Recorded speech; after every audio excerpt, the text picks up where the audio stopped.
परम आदरणीय प्रधानमंत्री श्री नरेंद्र मोदी जी देश के विभिन्न राज्यों से जुड़े माननीय राज्यपाल एवं माननीय मुख्यमंत्री महोदय, केंद्रीय मंत्रिमंडल और विभिन्न राज्यों के मंत्री महोदय, माननीय सांसद, माननीय विधायक महोदय जी से स्वागत संबोधन के लिए अनुरोध करती हूँ। परम आदरणीय प्रधानमंत्री श्री नरेंद्र मोदी जी देश के विभिन्न राज्यों से जुड़े माननीय राज्यपाल एवं माननीय मुख्यमंत्री महोदय, केंद्रीय मंत्रिमंडल और विभिन्न राज्यों की मंत्री महोदय, माननीय सांसद, माननीय विधायक महोदय, उपस्थित पद्म पुरस्कार से सम्मानित महानुभाव, अध्यापकगण, छात्र, स्पोर्ट्स पर्सन्स और समाज के विभिन्न क्षेत्रों से जुड़े प्रबुद्ध नागरिक और मीडिया के सभी साथी, आप सबका इस ऐतिहासिक समारोह में हार्दिक स्वागत करता हूं। माननीय प्रधानमंत्री जी का रेलवे से एक भावनात्मक जुड़ाव रहा है। उन्होंने रेलवे को यातायात के साधन से बढ़कर जन सामान्य के जीवन में बदलाव लाने का आधार माना है।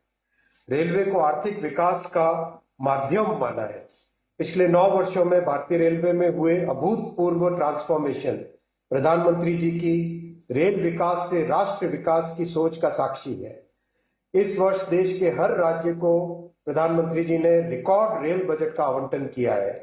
पिछले 9 वर्षों में रेलवे को आवंटित राशि करीब 9 गुना बढ़कर इस साल 2,40,000 करोड़ रुपए की गई। प्रधानमंत्री जी का एक स्पष्ट फोकस रहा है सेफ्टी, उत्तम पैसेंजर एक्सपीरियंस और नई टेक्नोलॉजी का उपयोग। चाहे जम्मू कश्मीर में आज विश्व का सबसे ऊंचा रेलवे आर्च ब्रिज बन रहा हो, कोलकाता में हुगली नदी के नीचे मेट्रो बनने का काम हो, देश में चल रही 50 वंदे भारत सर्विसेज का काम हो, या फिर तेजी से बन रहे मुंबई से अहमदाबाद बुलेट ट्रेन प्रोजेक्ट का काम हो, प्रधानमंत्री जी के नेतृत्व में इन सब प्रोजेक्ट्स की देश भर में चर्चा है। इसी कड़ी में अमृत भारत स्टेशन की परिकल्पना भी 140 करोड़ देशवासियों की आकांक्षाओं और अपेक्षाओं को पूरा करने के संकल्प से बंधी है।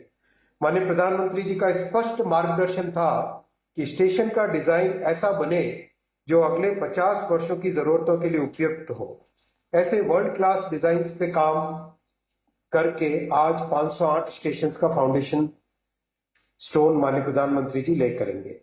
इसीलिए आज हर स्टेशन का पुनर्विकास इस तरह से हो रहा है कि शहर के दोनों भागों को जोड़े, स्टेशन सिटी सेंटर के रूप में उभरे, मल्टी मॉडल ट्रांसपोर्ट सुविधाएं हो, city bus, metro, car, bike, पैदल यात्री सभी आसानी से आ जा सके, नई अर्बन स्पेसेस बने जो नागरिकों को नई सुविधाएं दे सके। हर स्टेशन पर रूफ प्लाजा हो जहां पर वोकल फॉर लोकल और वन स्टेशन वन प्रोडक्ट के माध्यम से स्थानीय क्राफ्ट्समैन को नए अवसर मिले। ये हमारे लिए सौभाग्य की बात है कि माननीय प्रधानमंत्री जी आज पूरे देश में अपने विजन पर आधारित 508 अमृत भारत स्टेशनों का शिलान्यास करेंगे।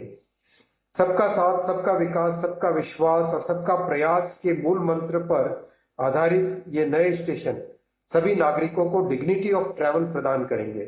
कुल 24,500 करोड़ रुपए की लागत से बन रहे इन स्टेशनों पर बच्चे, माताएं, वरिष्ठ नागरिक, दिव्यांगजन, इन सब की जरूरतों को ध्यान में रखकर सुविधाएं दी जाएंगी।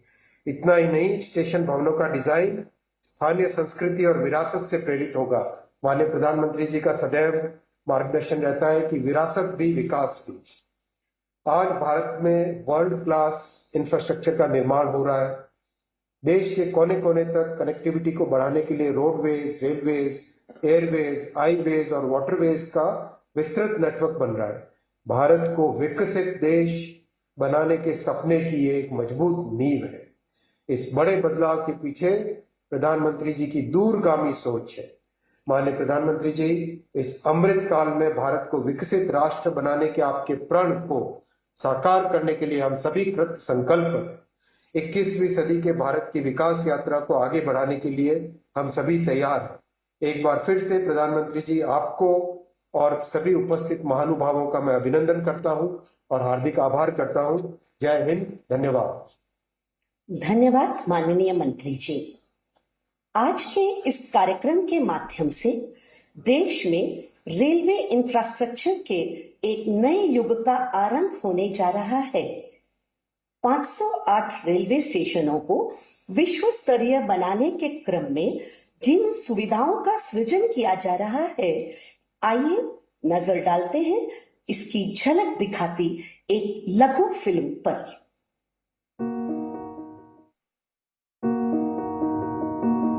मैं भारत का रेलवे स्टेशन, गरीब, मिडिल क्लास, साधारण लोग मेरे मेहमान होते हैं। मैं सबके लिए सोचता हूं, लेकिन अंग्रेजों के जमाने से मेरे लिए सोच गरीब ही होती थी। अब गरीब लोग धक्के नहीं खाएंगे तो और कौन खाएगा? गरीब थोड़े ही एसी की हवा खाएगा, वो तो लंबी सीढ़ियां चढ़ेगा, अपने बुजुर्ग माँ बाप को भी कष्ट से चढ़ाएगा। साधारण आदमी कहां एयरपोर्ट से सुविधा पाएगा? भले मैं देश की अर्थव्यवस्था का बहुत बड़ा इंजन हूं, लेकिन मॉडर्न बड़ा इंफ्रास्ट्रक्चर तो बड़े लोगों के लिए बनेगा।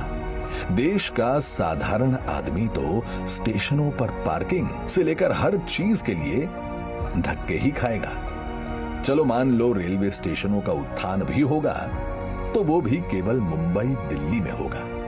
कहां छोटे शहरों के स्टेशनों का नंबर लगेगा? भारत के रेलवे स्टेशनों की ये कड़वी हकीकत होती थी, पर इस स्थिति को बदलने का बीड़ा उठाया हमारे प्रधानमंत्री नरेंद्र मोदी जी ने। स्वयं बचपन में रेलवे स्टेशन पर चाय बेचकर पिता का हाथ बटाने वाले बालक ने देश के हर आम नागरिक के लिए एक बड़ा सपना देखा, भारत के रेलवे स्टेशनों की काया पलट का। देश के 3 रेलवे स्टेशनों को बदलकर ये यात्रियों के सामने नए भारत की संकल्प शक्ति दिखा चुके हैं। गांधीनगर का कैपिटल स्टेशन, भोपाल का रानी कमलापति स्टेशन और बेंगलुरु का सर एम विश्वेश्वरैया स्टेशन। इसी राह पर पूरे देश के 508 रेलवे स्टेशनों का पुनर्विकास होने जा रहा है। देखिए इस नक्शे को। देश भर में आकांक्षाओं तक पहुंचेगी ये क्रांति, जो कि प्रेरणा होगी अमृत काल में हर क्षेत्र के बाकी स्टेशनों के लिए।